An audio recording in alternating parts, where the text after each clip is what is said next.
throes of organizing and cleaning my bookcases and pulling them out from the wall and getting what has fallen off the backside of them. Um, my house got into can I help you? A severe state during the pandemic because no one was coming around anyway. But the way my particular form of depression manifests is I don't take care of the house, and if it gets really bad, I don't take care of myself. And during the pandemic, it was very easy to slip into that mode, and then let things build up. My friend Laura recommended a group on Facebook to me called the Neurodivergent Cleaning Crew, where people with different manifestations of neurodivergency, whether it's mental health, particular mental health issues, or autism spectrum, or whatever form of neurodivergency people have, ADHD, whatever, sort of support each other. Because that's one of the things that's kind of a common thread with people who have neurodivergency is inability to maintain their environment. I think part of my deal with the house is just because I never really wanted this house to begin with, and I feel like I kind of got stuck with it. I do see a light at the end of the tunnel. My primary mortgage is less than $18,000. You know, every month watching that balance go down, it's like, hallelujah. But I don't feel like, I literally got to the point where I'm like, you can't come in my house. I'm just never going to let people in my house again. And that's not good. That's not healthy, and not a healthy mindset for me to be in. So I have been slowly working my way. I'm in the living room. The worst room by far is going to be the kitchen. I say that. I want to straighten up my cabinets and everything. It's really not as bad, any worse than anything else. And then the last thing I'm going to do, I've got to do the den also. I've got a dead corner in there, and I've got that couch the dogs have torn up, which that was meant for them to sleep on anyway. But I've got to pull it out and figure out, what to do and scrub, dust and organize. And that dead corner needs to be better organized. I've got some family pictures in there that I need to organize and box up so they're not getting dusty or messed up. And then I'm going to do the floors, and the floors will be the last piece of the puzzle. Then I'm going to go get my wax burner bulbs, and let people in the house, and if they judge me based on the fact that it smells like I've got dogs and cats, then so be it, and then they don't come back, and that's fine. But I can't worry about that anymore. I have shut myself off from the world, and that's not good. So it's taken me a while to kind of come around to this mindset, but I am organizing bookshelves here. I have pulled these out and cleaned. I'm pulling everything off of them, and that was one of the things that my therapist was talking about, Marie Kondo. It's not necessarily that you get rid of things, it's that you intentionally place them. So I'm grouping books together by subject, or ish by subject. I'm dusting, I'm cleaning, I'm laying hands on everything. I'm deciding some things to let go of, and that's a big deal. So anyway, I'm going to keep doing that. Lucky is not well. I'm sure, he is acting like Boots and Gabe did right before they died. They both had heart failure, and it didn't really show up until they were at the very end of their life's journey. And that's kind of how Lucky is acting. I called my vet. She's not in town this weekend. He is not in pain. He is comfortable, but he will not eat, and he is not able to stand for long. And it happened very fast because earlier this week he was getting around. But I know this is the end for him. He's 13.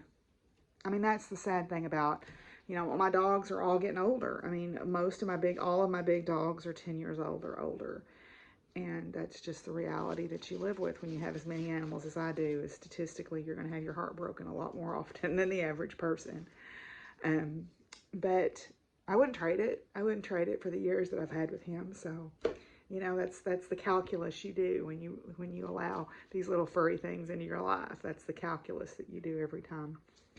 But at any rate, so I am going to get back to my project here. I've got books scattered all through this room and into the hallway and everything, but I'm trying to kind of organize and clean up in case I do want to let people come into my house. So I'm closer than I've ever been, so I just have to keep on going. Tomorrow, Saturday, is going to be the day I tackle the kitchen. I kind of told myself that in my head. Saturday's the day I'm going to tackle the kitchen. Today, I hope to finish the living room, which is the bookcases. Once I'm done with them, I'm done in here. And maybe start on the den with the dusting and everything. And then tomorrow is the kitchen. That's all I'll do tomorrow is work on the kitchen all day. So not terribly exciting content, but it's important. It's an important milestone for me to be able to do this. So I'll check back in with y'all in a little while. So I'm putting books back now, and I'm going to have to do some different rearranging because I'm bringing in books from other parts of the house. But I put all my Black Stallion books in order. I'm missing 3. I swear I had them all at one point, but I must have lost them over the years. But I'm missing 3. I'm missing the Black Stallion Returns, the Black Stallion and the Girl, and the Black Stallion Mystery. So I'm missing the second one and the last 2 that Walter Farley wrote, and then his son started writing them. But anyway, so those are easy enough to find. I mean, I'll get them eventually, so I'll have a complete set. But anyway, so there they all are. I'm putting books back. These are all my kids' books that I've saved over the years, and then I've got my gardening and homesteading books. I've got my horse books, just different, all kinds of, I like to read. Anyway, I'm putting books back now and putting stuff back on the shelves as I go. So we'll get that done, and then the living room will be ready for me to sweep and mop after I get all this put back. Okay, well, I've pretty well finished in the living room. I got my hall tree dusted off. I store all my chainsaw equipment down in the bottom of that. And then y'all saw my cabinet the other day. Okay, and then except for the package of crackers that's left up here for my lunch.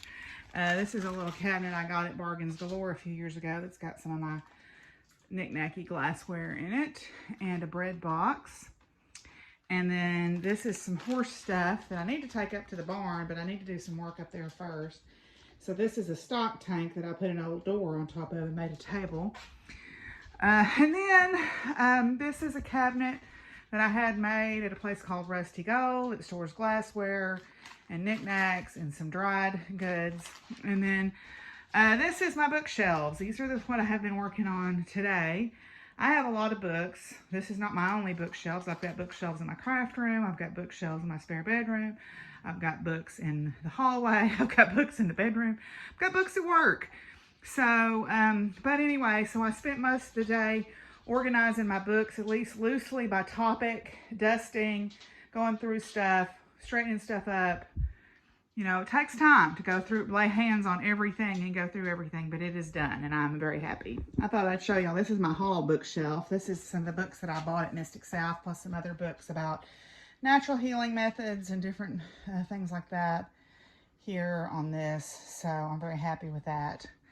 And it's a little bread rack, or not, a baker's rack that I bought at Bargains Galore for $5.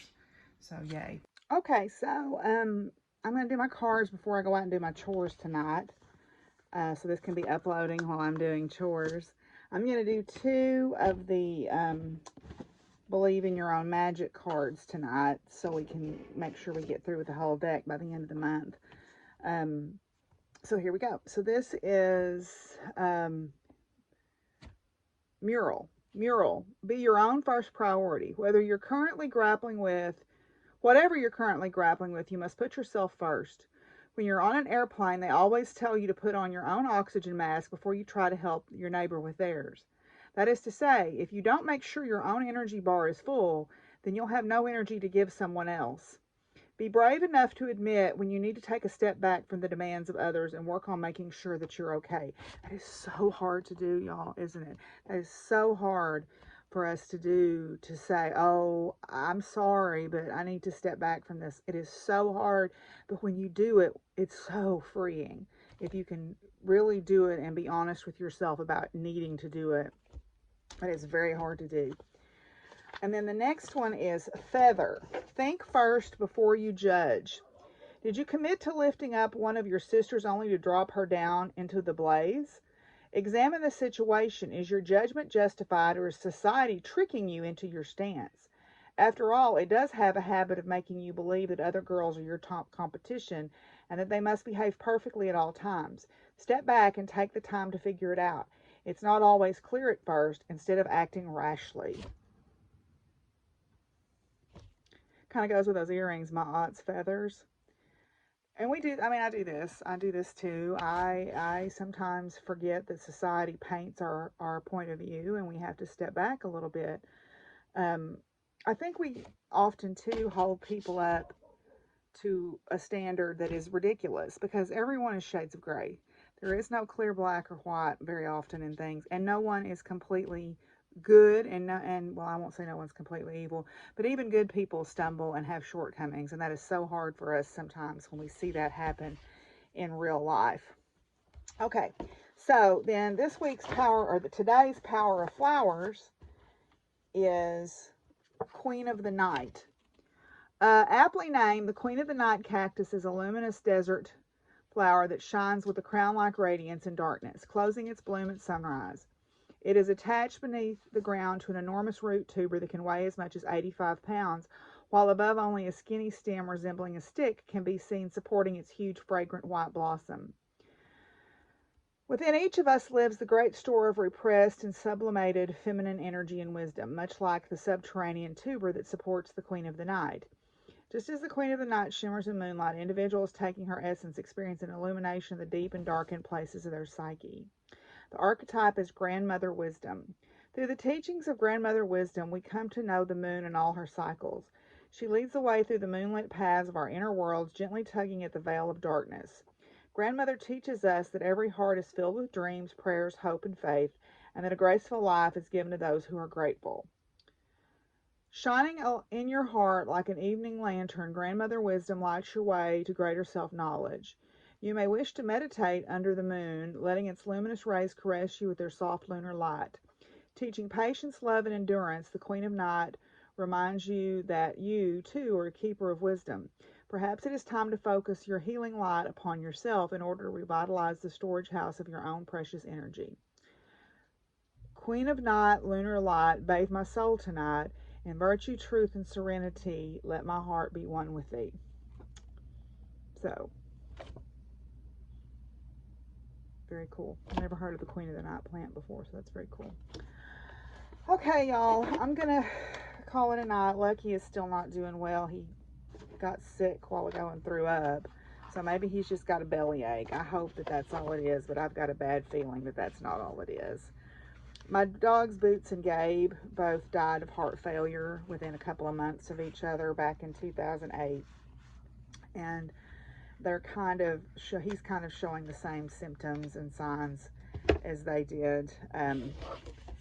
You know, they get old so fast, and it's just hard to watch them go downhill. But he's had a good life. I got Lucky out of a trash pile at Brock Creek Campground when he was just a puppy.